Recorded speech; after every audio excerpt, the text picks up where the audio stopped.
nampaknya keyakinan saya makin kuat kalau Dajjal akan muncul di zaman kita. Ya, betulkah demikian? Banyak tanda-tanda yang Rasulullah sebutkan itu terjadi di zaman kita. Dan tanda-tanda itu terkait dengan bumi Syam, Suriah. Kenapa demikian?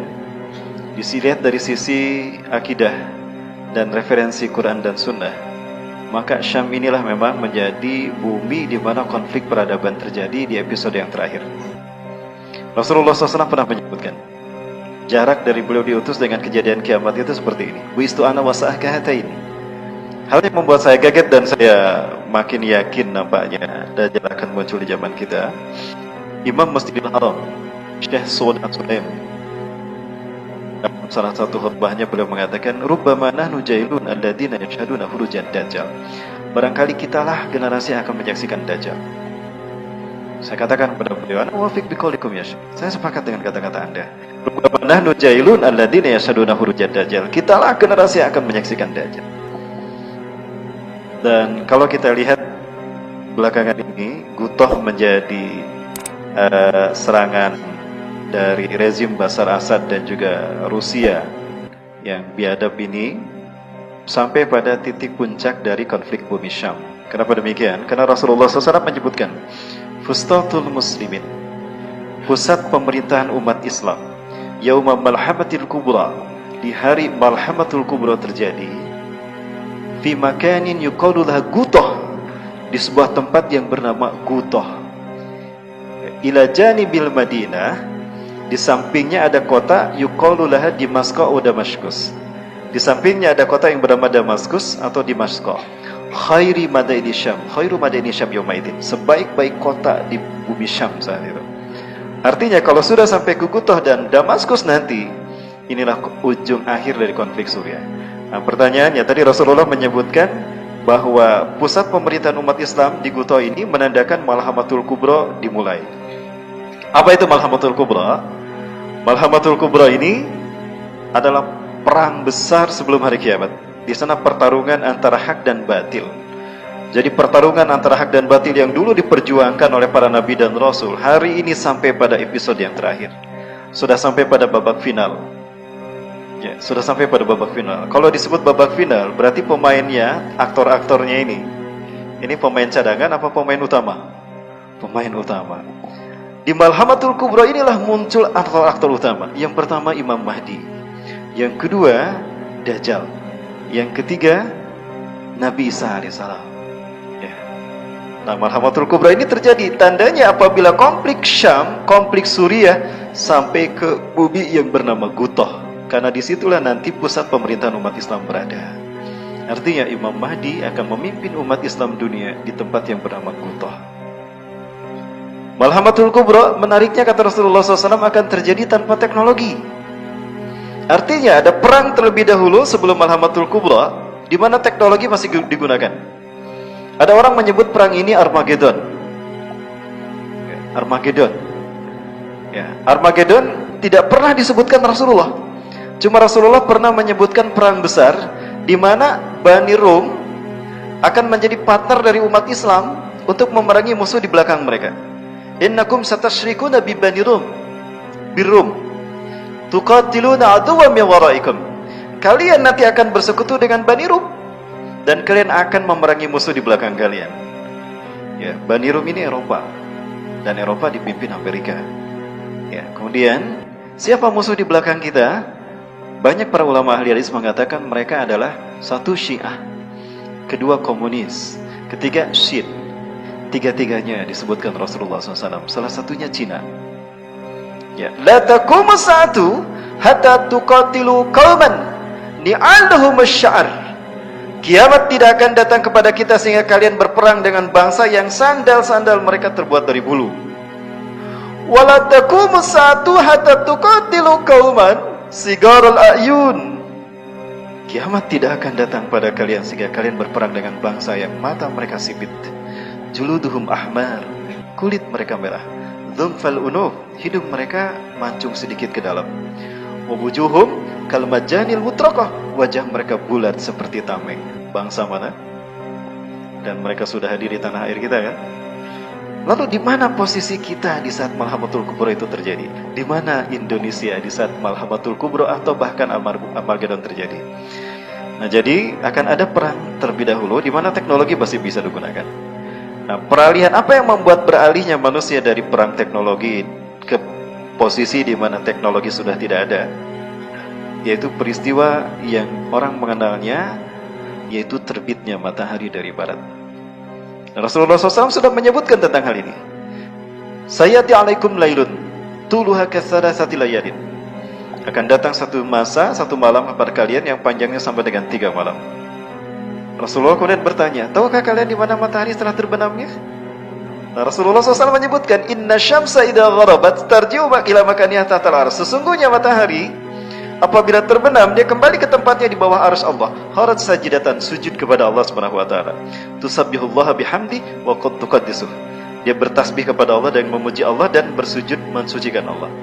Apabila dia minta izin untuk terbit, Allah berkata, diam kamu, maka gelaplah siang hari itu. Nyambung dengan malam yang kedua. Di saat akan izin untuk terbit lagi, Allah bilang, kafi aidik, diam kamu, jangan kemana-mana. Maka siang itu harusnya terang, kembali gelap. Nyambung dengan malam yang ketiga. Di saat yang ketiga kalinya Rasulullah menyebutkan, ketika matahari minta izin, ya Rabbi hada matla'i asta'dinuka an tatafi makani huruji. Ya Rabbi, ya Allah, ini saatnya aku terbit, aku minta izin. Apa kata Allah? Ukhruji min makani gurubi, terbitlah kamu dari tempat kamu terbenam.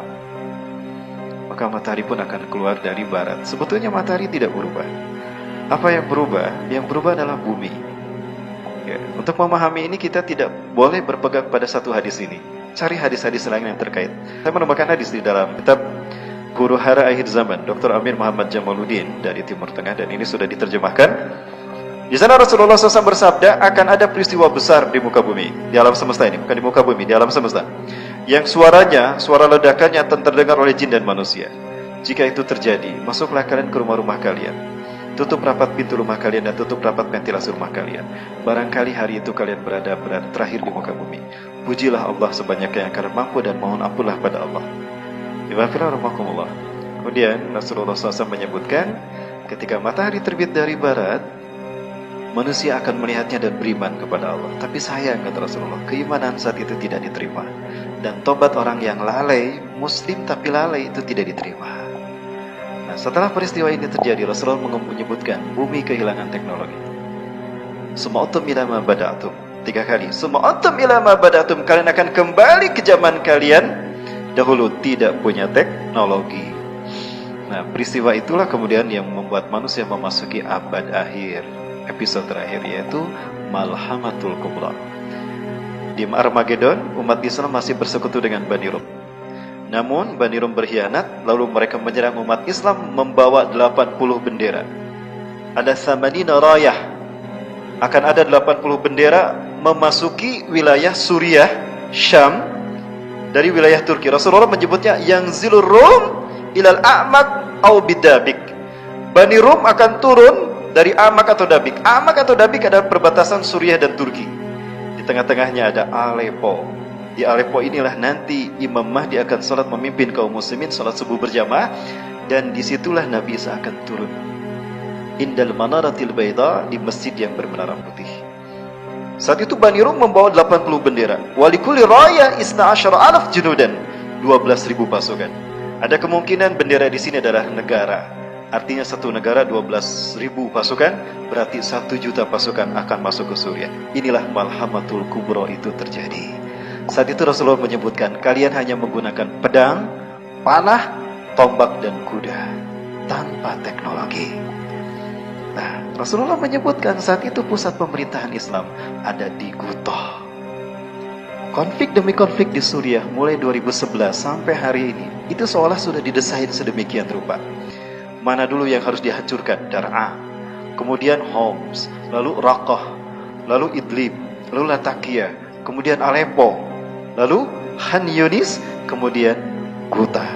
Sepertinya sudah dirancang demikian. Artinya ini tidak hanya bermuatan politik, tetapi merupakan sebuah pertarungan clash of human civilization, pertarungan peradaban manusia antara hak dan batil. Para ulama kita menyebutkan al-ansiratu bainal haqqi wal batil, pertarungan antara hak dan batil. Sekali lagi perang sekalian, ini adalah pertarungan yang dulu diperjuangkan oleh para nabi dan rasul dalam menegakkan dakwah ilallah. Hari ini sampai pada episode yang terakhir. Artinya, pertarungan ini mempertaruhkan reputasi para nabi dan rasul. Satu, harapan para nabi dan rasul, perjuangan mereka, nama baik mereka ada di pundak orang-orang yang berjuang hari ini. Dan kedua, reputasi yang kita perjuangkan bukan reputasi nama baik para nabi dan rasul, tetapi nama baik Allah Subhanahu wa taala. Karena Rasulullah menyebutkan di Malhamatul Kubra ini, iblis dan dajjal akan muncul di tengah-tengah kalian. Nah, iwafillah rahimakumullah, bagian dari Malhamatul Kubra ini bernama konflik Gota. Sekali lagi, Gota adalah tempat di mana umat Islam akan memiliki pusat pemerintahan di hazard Malhamatul Kubra ini terjadi. Maka yang menjadi kajian saya, yang menjadi pikiran saya selama ini adalah ketika Gota sudah mulai hancur, ya, saya bertanya-tanya, apakah ini saat dimana kita akan memasuki Malhamatul Kubra itu? Jika memang itu sudah terjadi, bersiap-siaplah. Kita akan memasuki fase yang terakhir, episode yang kelima dari 5 episode yang Rasulullah sebutkan. Rasulullah menyebutkan di dalam hadis dari Huzaifah ibn Yaman, sahabat Rasulullah yang paling dipercayai, yang menyimpan rahasia orang-orang munafik. Beliau menyebutkan, Rasulullah bersabda, "Takunu nubuwwatu fikum masyaallah an taqula." Kenabian akan ada di tengah-tengah kalian, keberadaannya atas izin Allah. Summa yarfa'u idza sya'arfa. Kemudian Allah mengangkatnya jika Allah berkehendak mengangkatnya. Summa takunu khilafatan ala minhajin nubuwah. Kemudian akan muncul kehilafahan yang mengikuti jejak kenabian, adanya atas izin Allah. Kemudian Allah mengangkatnya idza syaa yarfa'ha, jika Allah berkehendak mengangkatnya. Summa yakunu mulkan adhan. Kemudian muncullah kerajaan yang menggigit. Di situ terjadi distorsi dari sistem khilafah kepada mulkan. Adhan menggigit. Keberadaannya atas izin Allah, kemudian Allah mengangkatnya jika Allah berkehendak untuk mengangkatnya. Thumma takunu mulkan jabarian, summa yakunu mulkan jabarian. Kemudian muncul mulkan jabarian, kerajaan yang diktator kejam. Summa yarfa'u idza syaa yarfa', thumma takunu khilafatan ala minhajin nubuwah, thumma sakat. Kemudian yang kelima adalah fase khilafah ala minhajin nubuwah kembali terjadi. Kemudian Rasulullah diam. Diam artinya kiamat. Ya, hari ini kita berada di fase transisi antara keempat dan kelima. Transisi inilah yang akan menyisakan peristiwa paling mengerikan dan paling besar di dunia. Dan pusatnya di Syam, sekarang sudah memasuki Gutah. Berarti ini pertarungan yang bergengsi. Adakah kita memperhatikan ini dengan serius? Ataukah fitnah dunia ya dan indahnya dunia, sibuknya kita di dunia membuat kita tidak memperhatikan ini? Hati-hati. Kalau kita tidak memperhatikan ini, maka kita akan bisa kaget luar biasa. Karena kita berada di ending-ending terakhir, berada di muka bumi. Maka saya menyarankan nih bagi brother dan sis, brother dan sis, untuk segera merencanakan pernikahan. Yang belum menikah segera, khawatir nanti gak sempet.